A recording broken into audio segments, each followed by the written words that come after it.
Fast track batch lecture 1 on financial accounting और पहला chapter है डिपार्टमेंट अकाउंट्स का। ना सबसे पहले हम लोग समझते हैं कि डिपार्टमेंट अकाउंटिंग होता क्या है, राइट। देखिए, जब आप जियोग्राफिकल एक्सटेंट पे अपने बिजनेस को एक्सपेंड करते हैं, when you expand your business on the basis of geographical extent, तो उसको अपन क्या बोलते हैं? ब्रांच। ठीक ना दोस्त, उसको क्या बोलते हैं? ब्रांच। पर जब आप अपने बिजनेस को सेगमेंट वाइज, क्या बोला मैं? सेगमेंट वाइज एक्सपेंड करते हैं, तो उसको हम लोग क्या बोलते हैं? Departmental store. फॉर से एग्जांपल, आपके सामने है बिग बाजार। सर बिग बाजार में क्या होता है? बिग बाजार में आपको एवरीथिंग इज अवेलेबल। क्या क्या चीजें मिलती हैं सर बिग बाजार में? फ्रॉम क्लोथिंग से लेकर के, अगर आप क्लोथिंग की बात करें तो क्लोथिंग से लेकर के क्या खाने पीने तक की सामान कहां पे अवेलेबल होती है? बिग बाजार में। तो ऐसे, या आप कोलकाता में हैं तो आप पेंटालून्स के बारे में भी जानते होंगे। सबसे पहले इन्होंने एक्सपेंड किया था पेंटालून्स, जहां पे अगर आपको क्लोथिंग चाहिए तो क्लोथिंग अवेलेबल है, परफ्यूम चाहिए तो परफ्यूम का डिपार्टमेंट है, क्लोथिंग का डिपार्टमेंट है, खाने पीने का डिपार्टमेंट है। मतलब एक ऐसा स्टोर जहां पे from the beginning to end चीजें मिले, ऐसे स्टोर को हम लोग क्या बोलते हैं? Departmental store, right. नाउ मान लीजिए आपने एक डिपार्टमेंटल स्टोर खोला, और डिपार्टमेंटल स्टोर किसका खोल लिया? मान लीजिए परफ्यूम का। किसका खोल लिया? परफ्यूम का। तो बताओ परफ्यूम के कुछ नाम। सर एक्स ले लो, सर पार्क एवेन्यू ले लो, और कोई एक और परफ्यूम, फॉग ले लो। तो sir basically we want to know कि ये जो परफ्यूम डिपार्टमेंट है, हालांकि एक ही डिपार्टमेंट है पर सेगमेंट इज डिफरेंट, राइट। तो अगर यू वांट टू नो कि भाई एक बात बताओ कि ये जो परफ्यूम डिपार्टमेंट हमने खोला है, क्या ये परफ्यूम डिपार्टमेंट से मेरे को फायदा मिलता है कि नहीं मिलता है? तो to ascertain whether you are earning profit और not, you have to prepare a departmental trading account. तो basically under this chapter you have to make one practical sum, जो कि कितने मार्क्स का आएगा? 10 मार्क्स का आएगा ऑन दिस टॉपिक। ठीक है, तो लिखिए व्हेन द सेगमेंट्स, लिखो when the segments are divided on a geographical basis, जब आप अपने सेगमेंट को जियोग्राफिकल बेसिस पे बांटते हो, when you it is known as, when the segment is divided as per the geographical basis is known as department account, sorry is known as branch account. Yes, and इसी के साथ लिख लीजिए when the business are expanded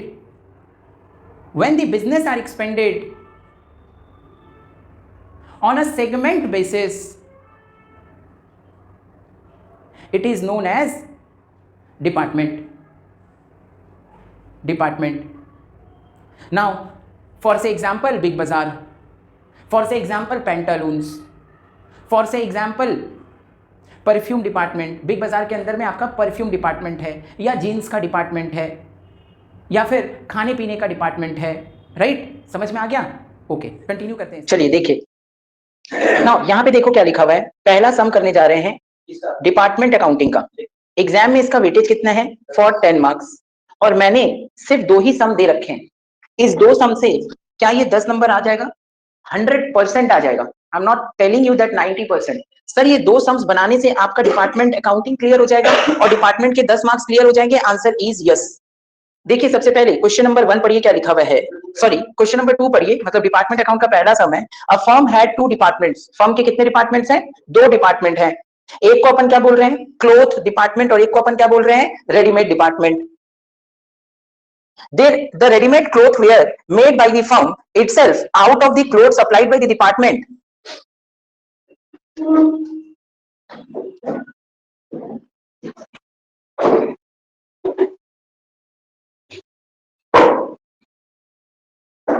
जोश खत्म।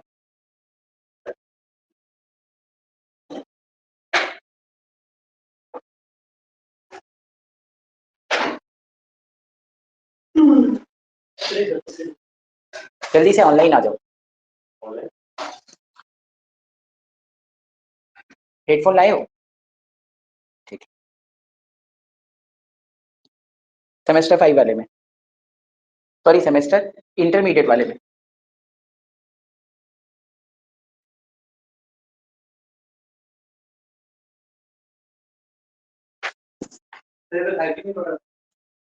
अंदर में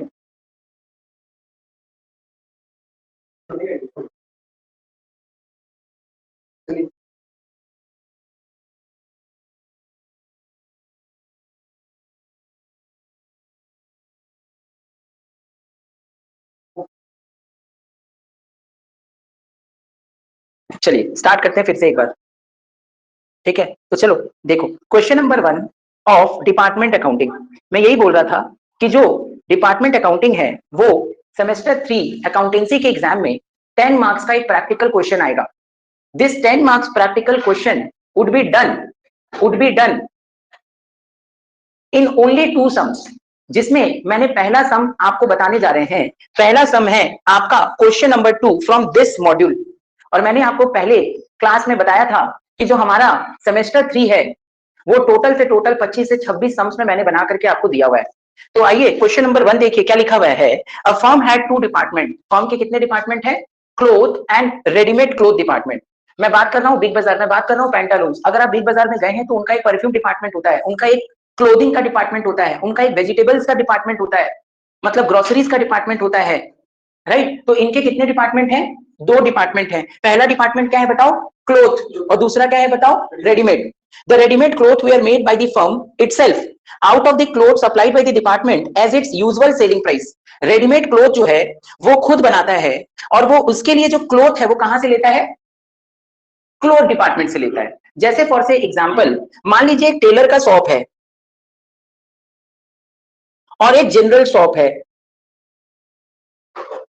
इस जनरल शॉप में जाते हैं और आप शर्ट और पैंट के पीस पसंद कर लेते हैं, और पीस पसंद करने के बाद इनका सारा का सारा जो टेलर मेड काम है वो कहां पे होता है? टेलर डिपार्टमेंट में होता है, राइट। ठीक है। From the following figures prepare, क्या बनाने के लिए दे रहा है आपको? Departmental trading and profit and loss account for the year ended 31 March 2007। Sir हम लोग इस चैप्टर में क्या बनाएंगे? डिपार्टमेंट का ट्रेडिंग अकाउंट, डिपार्टमेंट का प्रॉफिट एंड लॉस अकाउंट। तो सर देखो ओपनिंग स्टॉक दिया हुआ है, परचेज गिवन है, सेल्स गिवन है, transfer to readymade cloth given है, एक्सपेंसेस गिवन है, सेलिंग एक्सपेंसेस गिवन है, क्लोजिंग स्टॉक के फिगर गिवन है। The cloth in the readymade cloth department में be considered as consisting of 75% cloth and 25% of other expenses. The cloth department earned gross profit at the rate of 15% in the year 2005 and 6। ये previous year का आपको GP ratio बता दिया। कौन से year का? Previous year का। General expenses of the business कितना दे दिया है सर? 1,10,000 रुपया। और आपको क्या बोला है सर? ऊपर में बोला है prepare departmental trading and profit and loss बनाने के लिए। सर ऐसा सम क्या एग्जाम में 10 नंबर के लिए आएगा? Absolutely yes. यही वाला सम विद डिजिट चेंज के साथ में आपको 10 नंबर का एग्जाम में बनाने को दे सकता है। सर फॉर्मेट क्या बनाएंगे? Trading and profit and loss account का फॉर्मेट क्या होता है? Particulars, amount in rupees, amount in rupees, particulars, amount in rupees, amount in rupees. तो चलिए फॉर्मेट बनाते हैं। सबसे पहले make a format, make one format.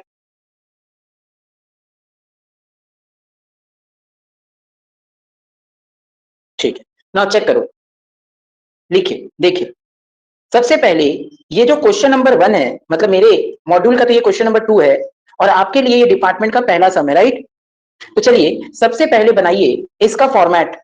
Format कैसे बनाओगे? जैसे आप पीएल का फॉर्मेट बनाते थे ना वैसा ही फॉर्मेट बनाओगे departmental trading and profit and loss account के लिए भी।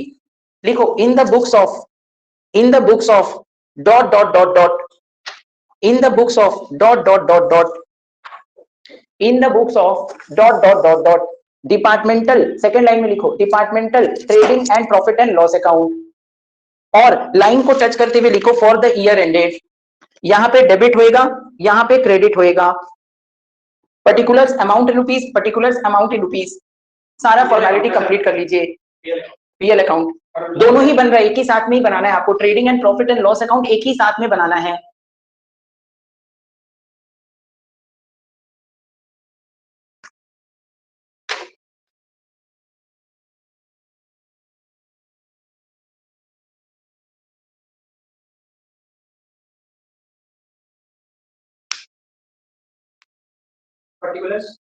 particulars amount in rupees, amount in rupees, particulars amount in rupees, amount in rupees, particulars amount in rupees, amount in rupees. Shall we start? Now सबसे पहले देखो क्या लिखा हुआ है कि फर्म के दो डिपार्टमेंट हैं, एक डिपार्टमेंट का नाम क्या है, क्लोथ एंड रेडीमेड क्लोथ। तो ना आप ये जो अमाउंट कॉलम आपने बनाया है ना, यहां पे एक काम और भी कर सकते हैं। क्या आप यहां पर क्लोथ और रेडीमेड क्लोथ भी लिख सकते हैं। बेटर होगा कि आप इसके नाम ही लिख लो अमाउंट के जगह पे, जब यहाँ पे दो नाम गिवन है। वैसे अमाउंट अमाउंट भी लिख सकते हो, पर ऐसे अगर चाहो तो लिख लो क्लोथ एंड रेडीमेड क्लोथ। यहाँ पे लिख लो क्लोथ, यहाँ पे लिख लो रेडीमेड क्लोथ, यहाँ पे लिख लो क्लोथ, यहाँ पे लिख लो रेडीमेड क्लोथ। तो चलिए मुझे बताइए, a firm had two departments, cloth and ready-made cloth. The ready-made cloth were made by the firm itself out of the clothes supplied by the department as its usual selling price. मैं मतलब समझाऊंगा इसका। From the following figures हमें बताना क्या है, बनाना क्या है, departmental trading and profit and loss account. Exam में कितने नंबर का आ सकता है ये, 10 मार्क्स का। तो सबसे पहले देखो क्लोथ डिपार्टमेंट के अंदर में क्या दिया हुआ है, ओपनिंग स्टॉक। मुझे बताइए ट्रेडिंग अकाउंट में ओपनिंग स्टॉक कहां लिखा जाता है, डेबिट साइड में लिखा जाता है। तो लिखिए ना sir, to opening stock. Sir कितना रुपया दिया है सर, 3,50,000। 3 लाख रुपया किसमें लिखना है, क्लोथ में। और सर 50,000 किसमें लिखना है सर, रेडीमेड गारमेंट में। समझ में आया क्या, क्या ट्रेडिंग अकाउंट का पहला आइटम टू ओपनिंग स्टॉक नहीं होता था, बोलो ना हाँ या ना, होता है। ठीक है, उसके बाद सर क्या दिया हुआ है सर, परचेजेस। बताओ जी परचेजेस कहां जाता है, ट्रेडिंग अकाउंट के डेबिट साइड में जाता है। तो लिखिए टू परचेज। कितने रुपए का सर परचेज गिवन है सर, 20 लाख और 15,000। बोलो तो समझ में आ रहा है कि नहीं सर, ये तो बहुत आसान लग रहा है। ओपनिंग स्टॉक ट्रेडिंग अकाउंट में जाता है, लिख दिया टू ओपनिंग स्टॉक। परचेज कहां जाता है, ट्रेडिंग अकाउंट के डेबिट साइड में जाता है, लिख दिया डेबिट साइड में। ठीक है, दूसरा सॉरी नेक्स्ट दिया हुआ है सेल्स। सर सेल्स कहां जाता है सर, ट्रेडिंग अकाउंट के क्रेडिट साइड में। सर ये तो बहुत आसान है सर, यहां लिख दीजिए बाई सेल्स। कितने रुपए का सेल्स दिया है सर, 22 लाख और 4.5 लाख रुपया, 22 लाख और कितना 4.5 लाख। गुड, यहां तक तो कोई दिक्कत नहीं हुई। अब आइए डिपार्टमेंटल ट्रेडिंग के बारे में जानते हैं। देखिए क्या होता है, डिपार्टमेंटल स्टोर के अंदर में ही ना एक डिपार्टमेंट दूसरे डिपार्टमेंट को गुड्स सप्लाई करता है, गुड्स भेजता है। जैसे फॉर से एग्जांपल मेरा जो क्लोथ डिपार्टमेंट है उससे मैं क्लोथिंग भेज रहा हूं, किसको, रेडीमेड वाले को। तो ऐसा भी हो सकता है कि रेडीमेड भी क्लोथ डिपार्टमेंट को गुड्स भेजे बेचने के लिए। जैसे फॉर से एग्जांपल कोई मेरे हावड़ा वाले ब्रांच पे आया हुआ है कपड़ा खरीदने के लिए, तो मैं उसको नहीं बोलता एक काम करिए मेरा नंदी बागान वाले ब्रांच में चले जाइए, दुकान में चले जाइए, आपको यही वाला सामान मिल जाएगा। बोलो हाँ या ना, क्लियर है, यस और नो। तो प्लीज मुझे हेल्प करिएगा क्योंकि डिपार्टमेंट का पहला नॉलेज मैं आपको देने जा रहा हूं। Transfer to readymade cloth department, क्या लिखा है, क्लोथ ने क्या किया, पहली चीज को समझो, क्लोथ ने क्या किया, रेडीमेड को ट्रांसफर किया है गुड्स। मुझे आपको बताना पड़ेगा, आप सब मुझे बताइए, अगर रेडीमेड ने क्लोथ डिपार्टमेंट ने अगर रेडीमेड डिपार्टमेंट को, अगर क्लोथ डिपार्टमेंट ने रेडीमेड डिपार्टमेंट को क्लोथ ट्रांसफर किया है, गुड सामान ट्रांसफर किया है, तो प्लीज मुझे बताओ क्लोथिंग डिपार्टमेंट के लिए ये सेल्स होगा कि परचेज, काइंड ऑफ सेल्स ही तो हुआ ना। जो जिसको भेजेगा उसके लिए क्या हो जाएगा, सेल्स, और जो इसको लेगा उसके लिए क्या हो जाएगा, परचेज। का ये टफ है, transfer to readymade cloth department का मतलब ये हो गया कि सर क्लोथिंग डिपार्टमेंट ने 3 लाख रुपए का एक क्लोथ किसको भेजा है, रेडीमेड को। बोलो ना हाँ या ना। तो सर किसके लिए सेल्स हो गया सर, क्लोथ के लिए सेल्स हो गया सर, और किसके लिए परचेज हो गया सर। तो आइए इसको कैसे दिखाया जाता है, ध्यान से सुनिएगा। पर ये एप्रोप्रिएट सेल नहीं हुआ, ये तो सेंड हुआ है। इसलिए आपने मुझे बोला है, क्या बोला सर, सर ये है सेल्स किसके लिए, क्लोथिंग के लिए। तो लिखो IDT, आप लोग पूरा लिखना, इंटर डिपार्टमेंटल ट्रांसफर। किसके लिए सेल्स बोले, क्लोथ के लिए। बोलो तो हाँ या ना। आपने सेल्स किसके लिए बोला, देखो मैंने डैश लगा के लिखा है, inter departmental transfer 3 lakh in the clothing department. और आपने किसके लिए परचेज बोला है, बोलो आपने किसके लिए परचेज बोला है, कितना रुपया, 3 लाख रुपया। क्या मैंने सही किया, देखो तो एक बार आपको समझ में आया, इंटर डिपार्टमेंटल ट्रांसफर आप सीख गए। जो जिसको भेजेगा, जो सेंडर है उसके लिए ये क्या माना जाएगा, सेल्स। पर क्या उसने बेच दिया था गुड्स, नहीं, इसलिए उसको क्या दिखाएंगे अपन, बोल ही नहीं रहे हो, उसके लिए क्या बोलेंगे, जो डिपार्टमेंट गुड सेंड कर रहा है उसको क्या बोलेंगे अपन, सेल्स बोलेंगे। जिस डिपार्टमेंट को मिल रहा है उसके लिए क्या हो जाएगा, परचेज। तो इसको अपन क्या बोलते हैं, इंटर डिपार्टमेंटल ट्रांसफर। बोलो तो समझ में आया कि नहीं आया, बस फैंटास्टिक। आइए सर, ठीक है, इसके बाद सर क्या दिया हुआ है सर, देखो तो इसके बाद क्या दिया हुआ है सर, ट्रांसफर वाला भी आपने काम कर दिया। एक्सपेंसेस मैन्युफैक्चरिंग, सर मैन्युफैक्चरिंग से रिलेटेड सारे एक्सपेंसेस कहां जाते हैं, ट्रेडिंग अकाउंट में। मैंने क्या बोला, मैन्युफैक्चरिंग से रिलेटेड, मैंने क्या बोला, मैन्युफैक्चरिंग से रिलेटेड सारे खर्चे कहां जाते हैं, ट्रेडिंग में। तो प्लीज मुझे बताओ कितने रुपए का एक्सपेंस हुआ है, 60,000 का, कौन से डिपार्टमेंट में हुआ है, रेडीमेड में। तो जाइए लिखिए, क्या लिखोगे, टू मैन्युफैक्चरिंग एक्सपेंस, किसमें लिखोगे, 60 के रेडीमेड। क्या टफ लग रहा है आपको, नहीं सर। सर और क्या दिया हुआ है सर, उसके बाद सर सेलिंग दिया हुआ है, और आपको पता होना चाहिए कि सेलिंग एक्सपेंसेस कहां जाता है, सेलिंग एक्सपेंसेस जाता है प्रॉफिट एंड लॉस अकाउंट में। और सर क्लोजिंग स्टॉक भी दे दिया है, कितने रुपए का दे दिया है सर, 2,60,000। बोलो हाँ या ना, 2,60,000। तो लिखिए फटाफट, बाई क्लोजिंग स्टॉक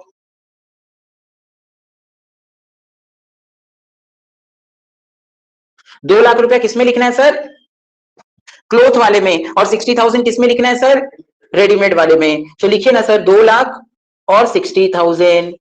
क्या आपको समझ में आ रहा है सर, क्या आप लोग इतना एग्जाम में बना सकते हैं सर, हाँ सर बहुत आसानी से बना सकते हैं सर। सर का एग्जाम में इसका वेटेज कितने मार्क्स का है सर, सर इसका एग्जाम में वेटेज है 10 मार्क्स का सर। तो मुझे बताइए ना कितना आ रहा है gross profit, can you tell me gross profit कितना आ रहा है, 5,00,000। सही सही बताना दोस्त, रेडीमेड वाले में आपने मुझे बोला है क्रेडिट साइड अधिक है, 5,10,000। तो मैं बोथ साइड में लिख देता हूं 5,10,000। और सर क्लोथिंग वाले में बताऊं ना, 22,00,000, 3,00,000, 2,00,000, आई गेस 27,00,000 रुपया क्रेडिट साइड में होएगा। बोलो तो हाँ या ना। और सर 27,00,000 रुपया इधर भी होएगा, मैंने लिख दिया 27,00,000 रुपया। चलिए मुझे बताइए ग्रॉस प्रॉफिट कितना आ रहा है सर, 27,00,000 में अगर 3,00,000 माइनस करूंगा तो 4,00,000 किसमें आएगा सर, क्लोथ वाले में। और रेडीमेड वाले में 5,10,000 में अगर 50,000, 15,000, 3,00,000 और 60,000 माइनस करूंगा तो कितना आएगा सर। चलिए कैलकुलेटर का हेल्प से मुझे आंसर चेक करके बताइए।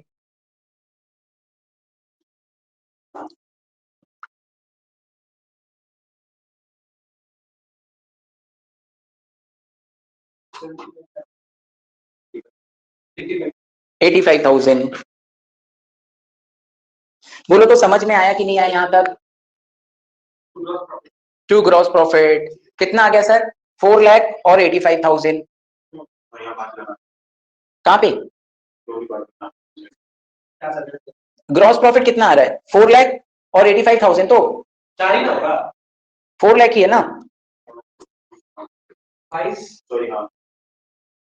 ठीक है, पक्का समझ में आ गया, is there any doubt, no sir. आगे बढ़िए, उसके बाद सर क्या दिया हुआ है सर, ये ग्रॉस प्रॉफिट हम लोग यहाँ पे ट्रांसफर कर देते हैं ना पीएल में, तो कर दीजिए 4,00,000, कर दीजिए 15K। सर इस सब में आपके सेलिंग एक्सपेंस भी गिवन है ना सर, कितना दिया हुआ है सर सेलिंग एक्सपेंस, 20,000 क्लोथिंग में गिवन है और 6,000, बोलिए क्लोथिंग में कितना गिवन है सर, 20,000 और 6,000 किसमें गिवन है सर, रेडीमेड में। तो लिखिए यहाँ पे, क्या लिखोगे, टू सेलिंग एक्सपेंसेस, किसमें किसमें कितना है सर, 20,000 एंड 6,000। चलिए अब मुझे बताइए नेट प्रॉफिट कितना आ रहा है सर, 4,85,000, 6,000। तो चलिए मुझे बताइए 4,15K, 4,15K माइनस करके बताइए 9K, और यहाँ पे बताओ कितना आ गया सर, 3,80,000, सॉरी 85,000, 85,000 लिख लीजिए सर।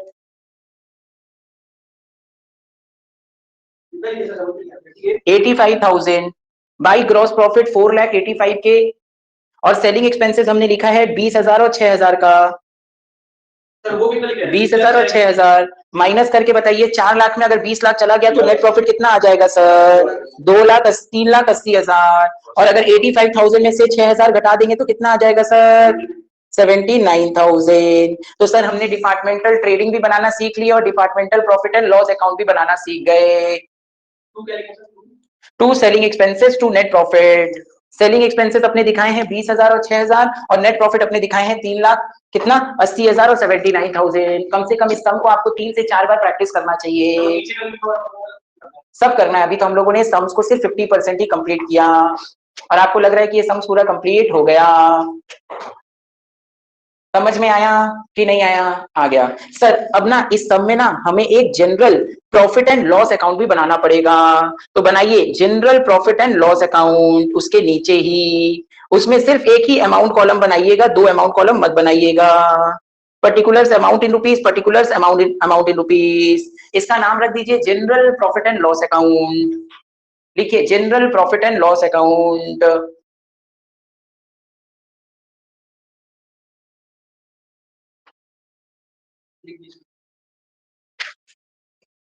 कितने मार्क्स का एग्जाम में आएगा सर? 10।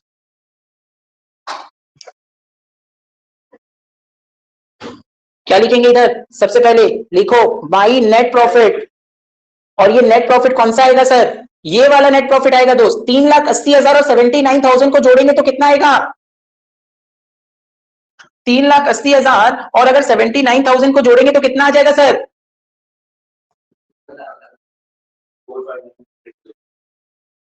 459,000।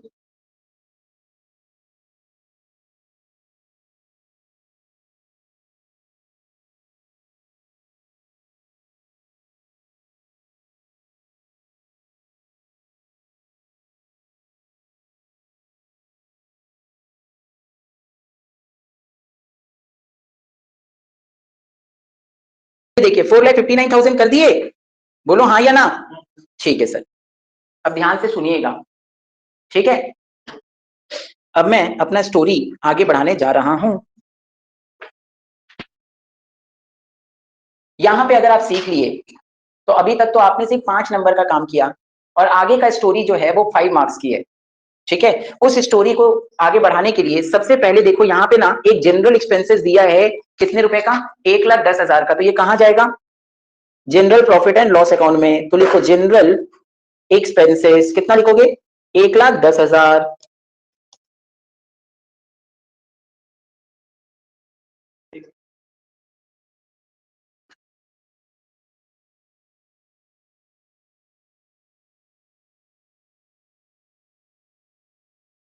ना ध्यान से सुनिएगा। अब firm had 2 department, cloth and readymade. अभी से 5 मिनट बहुत डिसेंसी से सुनिएगा, और अगर आपने इस 5 मिनट को ध्यान से सुन लिया तो आप समझ लीजिए आपका 10 नंबर गारंटीड, जो मैंने बोला है वो 10 नंबर मिल जाएगा। तो एकदम 5 मिनट मन लगा के सुनिएगा, समझ लीजिएगा कि आज का क्लास आपका सक्सेसफुल हो गया। A firm had 2 departments, cloth and ready-made cloth. The ready-made cloth were made by the firm itself out of the cloth supplied by the department. मतलब जो रेडीमेड डिपार्टमेंट में क्लोथ आता है वो क्लोथ का कुछ हिस्सा किसका है? रेडीमेड में जो क्लोथिंग है या जो भी कपड़े हैं वो कितना किसका आता है? क्लोथ डिपार्टमेंट का। और वो कितना हिस्सा है नीचे बता रखा है। The stock in the readymade cloth department में be considered as consisting of 75% clothing and 25% of other expenses. इसका मतलब ये है कि रेडीमेड वाला डिपेंडेंट है किसके ऊपर? क्लोथिंग के ऊपर। क्यों डिपेंडेंट है सर? क्योंकि रेडीमेड डिपार्टमेंट में 75% जो गुड्स है वो किसका है? क्लोथिंग का है। नहीं समझ आया क्या आपको? आया ना? क्लैरिटी है ना? यानी कि सर ये जो क्लोजिंग स्टॉक बचा हुआ है 60,000 रुपए का, किसके पास में? ये जो 60,000 रेडीमेड क्लोथ का बचा हुआ है 60,000 रुपया, रेडीमेड क्लोथ डिपार्टमेंट में 60,000 रुपए का क्लोजिंग स्टॉक है ना? है तो पक्का है ना? इसमें 75% किसका है सर? बोल जल्दी बोल। क्लोथ का। बाकी किसका है सर? अदर का। मेरे काम का कौन सा है? 75%, राइट? ये जो क्लोजिंग स्टॉक है जो 60,000 का है उसमें 75% किसका है, क्लोथिंग का है। ये आपको समझ में आ गया क्या? अब ध्यान से सुनिएगा, क्या ये सामान रेडीमेड के पास में बचा हुआ है ना कि बिक गया? नहीं सर, बचा हुआ है। अगर बिक जाता तो वो क्लोजिंग स्टॉक का तो हिस्सा नहीं होता ना। एकदम सही। अगर ये बिक जाता तो क्या ये क्लोजिंग स्टॉक का हिस्सा होता? यानी कि सर ये नहीं बिका तभी तो ये क्लोजिंग स्टॉक का हिस्सा है। तो सर इसके अंदर से ना एक स्टॉक रिजर्व एलिमिनेट करेंगे। क्या रिजर्व? स्टॉक रिजर्व एलिमिनेट करेंगे। सर कैसे करेंगे सर स्टॉक रिजर्व एलिमिनेट? सबसे पहले बनाओ वर्किंग नोट नंबर 1। सर 60,000 जो क्लोजिंग स्टॉक रेडीमेड के पास में पड़ा हुआ है उसमें से 75% किसका है, क्लोथिंग का है। मतलब 45,000 का जो क्लोजिंग स्टॉक है उसमें जो है वो अननेसेसरीली का स्टॉक रिजर्व पड़ा हुआ है, अननेसेसरीली का प्रॉफिट हम चढ़ा रखे हैं। अरे बोलो ना हाँ या ना। तो क्या हमें 60,000 से एलिमिनेट करना पड़ेगा या 45,000 से एलिमिनेट करना पड़ेगा? 45,000 से, क्योंकि 45,000 ही तो केवल किसका है, क्लोथ डिपार्टमेंट का है। तो क्या अगर पूरा का पूरा में से करना होता तो फिर 75% और 25% का ब्रेकअप ही क्यों होता? Are you getting my point? मैं क्या बोलना चाह रहा हूं? तो सबसे पहले आप लिखिए working note number 1, calculation of gross profit for the financial year 2006 and 7। लिखिए working note number 1, calculation of gross profit for the year 2006 and 7. Calculation of gross profit for the year 2006 and 7. चलो gross profit ratio निकालने का formula मुझे याद दिला दो। Sir gross profit निकालने का फॉर्मूला होता है GP by net sales into 100। याद आया बचपना? क्या आपको बचपना याद आया? अरे बोलो ना हाँ या ना। क्या आपको बचपना याद आया? हाँ सर याद आया। सर जीपी किसका लेंगे सर? क्लोथ वाले का लेंगे या रेडीमेड वाले का लेंगे? क्लोथ वाला का लेंगे। सर क्यों क्लोथ वाला का लेंगे? क्योंकि सामान किसने किसको भेजा है? क्लोथ ने रेडीमेड को भेजा है। और जो रेडीमेड के पास में मेरा क्लोजिंग स्टॉक पड़ा है उसी में तो मेरा प्रॉफिट भी छुपा हुआ होगा ना। तो इसलिए जीपी रेशियो किसका निकालना पड़ेगा to eliminate stock reserve? Cloth का। तो प्लीज मुझे बताओ क्लोथ में कितने रुपए का ग्रॉस प्रॉफिट है? 4 लाख का। अरे बोलो ना हाँ या ना। तो चलिए आइए लिखिए ग्रॉस प्रॉफिट में 4 लाख। और सर नेट सेल्स कितना दिया हुआ है सर? नेट सेल्स लेते समय याद रखना ये 22 लाख भी लेंगे और 3 लाख रुपए का जो इंटर डिपार्टमेंटल सेल है उसे भी कंसीडर करेंगे। तो 3 लाख डिवाइड बाई कितना करेंगे sir? 25 lakh into 100। Can you tell me कितने का जीपी रेशियो आ जाएगा? जागो ग्राहक जागो, सेमेस्टर 3 का एग्जाम आ गया है और 10 नंबर का एक चैप्टर है प्रैक्टिकल डिपार्टमेंटल ट्रेडिंग या डिपार्टमेंटल अकाउंट।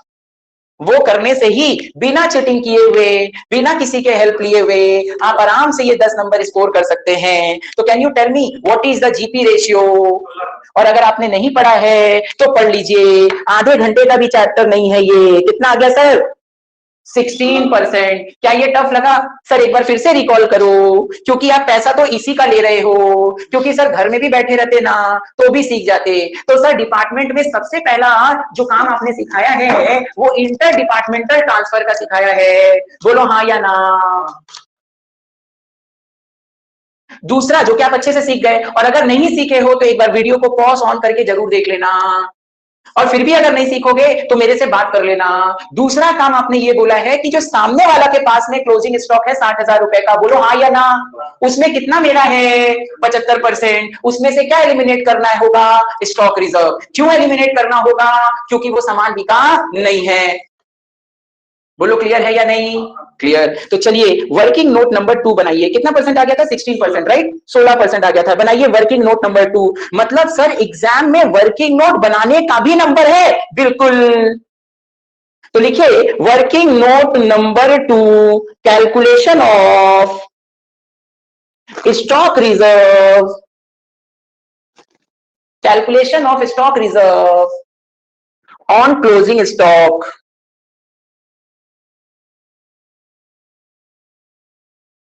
चलिए मुझे बताइए रेडीमेड के पास कितने रुपए का क्लोजिंग स्टॉक था? 60,000 का। दिखा क्या तुम लोग को? उसमें कितना मेरा है? 75%। तो लिख लीजिए सर 60,000 का 75% किसका है दोस्त? मेरा। और उसमें कितने रुपए कितने परसेंटेज से जीपी हटाओगे? वेरी गुड, फैंटास्टिक, सिखा दिया ना 10 नंबर। कितना आ गया बताओ? 60,000 में 75% मेरा है और उसमें जीपी कितना पड़ा हुआ है सर? 16%। तो सर किसी को अगर सेमेस्टर 3 उन्होंने स्टार्ट ही नहीं किया है तो सबसे पहला चैप्टर कौन सा पढ़ेंगे? Department account. और डिपार्टमेंट अकाउंट में सर आपने कितना सम्स दे रखा है? 2। केवल वही 2 सम्स करने से सर 10 नंबर आ जाएगा क्या? मैंने बोला है 100%। कोई 100% नहीं बोलेगा, पर मैं बोल रहा हूं 100% आ जाएगा। आप यही 2 सम्स करके जाओ ना, आपको 100% ये 10 नंबर की गारंटी दे रहा हूं, नॉट वारंटी। राइट? बोलो क्लियर है या नहीं? पक्का समझ में आ गया? 110% समझ में आ गया? सर एग्जाम में क्या हो सकता है? एग्जाम में कभी 75 को 80 दे देगा, कभी 60 दे देगा, कभी 50 दे देगा, तो क्या हम लोग नहीं कर पाएंगे क्या? तो सर कितना वर्किंग नोट अभी तक बना लिए? तो सर ये 60,000 में कितने का लोडिंग आए रे? 7,200। सर इसको कहां लिखेंगे सर? 7,200। क्लोजिंग स्टॉक कौन से साइड में है? क्रेडिट वाले साइड में। अगर उसका लोडिंग एलिमिनेट करना है तो कहां लिखेंगे सर? डेबिट वाले साइड में। कहां सीखे थे सर? ब्रांच अकाउंट में। To goods sent to branch at an invoice price, the loading should be eliminated on the opposite side of the branch, that will be in the credit side by goods sent to branch. Am I right? याद है वो lecture? याद है? याद है कि नहीं है? याद है। ठीक इसी तरीके से क्लोजिंग स्टॉक कौन से साइड में है? क्रेडिट साइड में है। उसका लोडिंग को एलिमिनेट करने के लिए कौन से साइड की मदद लेंगे? डेबिट वाले साइड की। तो लिखिए टू स्टॉक रिजर्व। कितने रुपए बताए आप लोग? 7,200। Is that tough? क्या सर टफ लगा? क्या सर अगर एग्जाम में ये क्वेश्चन आएगा तो बना लेंगे? सर इसको आने तो दीजिए फिर। 110%। किसी का हेल्प लिए हुए बना लोगे? किसी का पेपर कॉपी किए हुए बना लोगे? यस। जो लोग भी चीटिंग करने के भरोसे बैठे हुए उनको बैठे रहने दीजिए। क्या पता दूसरा भी चीटिंग करने के भरोसे उनके बैठा हो, क्या पता तीसरा भी चीटिंग करने के भरोसे उनके बैठा हो।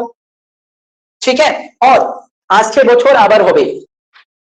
इट मींस सेमेस्टर 3 का एग्जाम फिर से होगा, जबकि इस बार जितने भी स्टूडेंट सेमेस्टर 3 और सेमेस्टर 4 और सेमेस्टर 5 और सेमेस्टर 6 का एग्जाम है, उनसे एक ही रिक्वेस्ट है कि भाई पढ़ के निकल जाओ, क्योंकि नया वाला सेमेस्टर आ गया है। अब आपको तो कोई ध्यान ही नहीं देने वाला है, सिर्फ एग्जाम कंडक्ट करा के छोड़ देना है। प्लीज पेंडिंग में मत रहो, नहीं तो 10-10 साल के स्टूडेंट, 12-12 साल के स्टूडेंट का एक सब्जेक्ट में सप्ली है वो क्लियर ही नहीं हो रहा है। ठीक है? नाउ सर जिस तरीके से हमने क्लोजिंग स्टॉक, क्या बोला मैं? जिस तरीके से हमने क्लोजिंग स्टॉक में से लोडिंग एलिमिनेट किया है, क्या आपको नहीं लगता कि आपको इस वाले ओपनिंग स्टॉक में से भी लोडिंग एलिमिनेट करना होगा? ये जो ओपनिंग स्टॉक है 50,000 रुपया का, रेडीमेड के पास में जो ओपनिंग स्टॉक है ये भी किसका है? क्लोथ का है। क्लोथ का कितना परसेंट है? 75%। पर सर क्या हम लोग इस बार लोडिंग एलिमिनेट करने के लिए लोडिंग एलिमिनेट करेंगे 16% को यूज करके? Answer is no. हमें पिछले साल का ग्रॉस प्रॉफिट रेशियो चाहिए होगा। किस साल का? पिछले साल का ग्रॉस प्रॉफिट रेशियो चाहिए होगा। और बधाई हो, नहीं तो आप ओएमजी बोलते पिछले साल का gross profit ratio is given.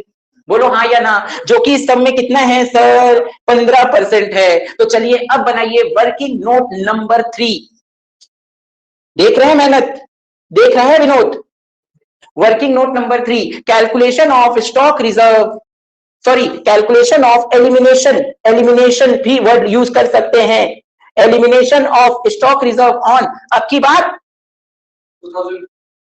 Opening stock से हटाएंगे ना। चलिए बताइए ओपनिंग स्टॉक कितने रुपए का है सर?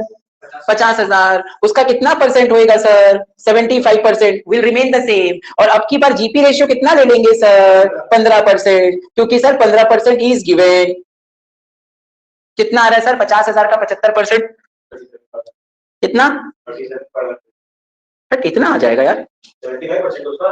अरे 75% का 15% भी कर दो। हाँ हाँ हाँ हाँ, वही तो है ना, मतलब बहुत ह्यूज आ गया, मैं डर गया।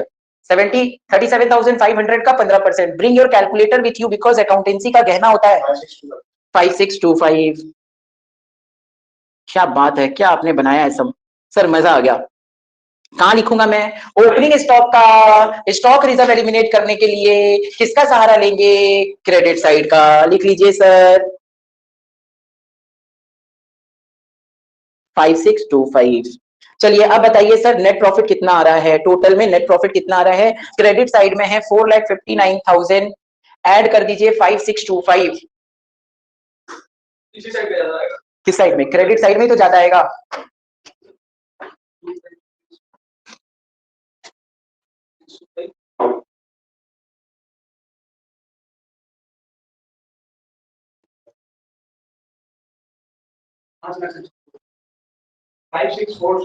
मेरे को नेट प्रॉफिट बता दो ना कितना आ रहा है। 4,59,000 टोटल करो 5625, फिर माइनस करो 1,10,000, माइनस करो 7,000, 2,000। कल से जिनके पास भी कैलकुलेटर नहीं होगा वो मेरे क्लास में नहीं आएंगे। जिनके पास में स्केल पेंसिल नहीं होगा वो नहीं आएंगे। जिनके पास में पेन नहीं होगा नहीं आएंगे। ऐसे लग रहा है बागेश्वर बाबा बोल रहे नहीं। जय हो बागेश्वर धाम की।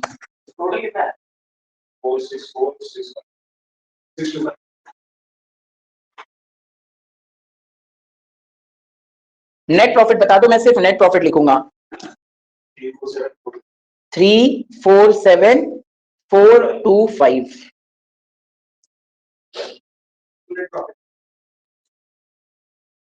To net profit.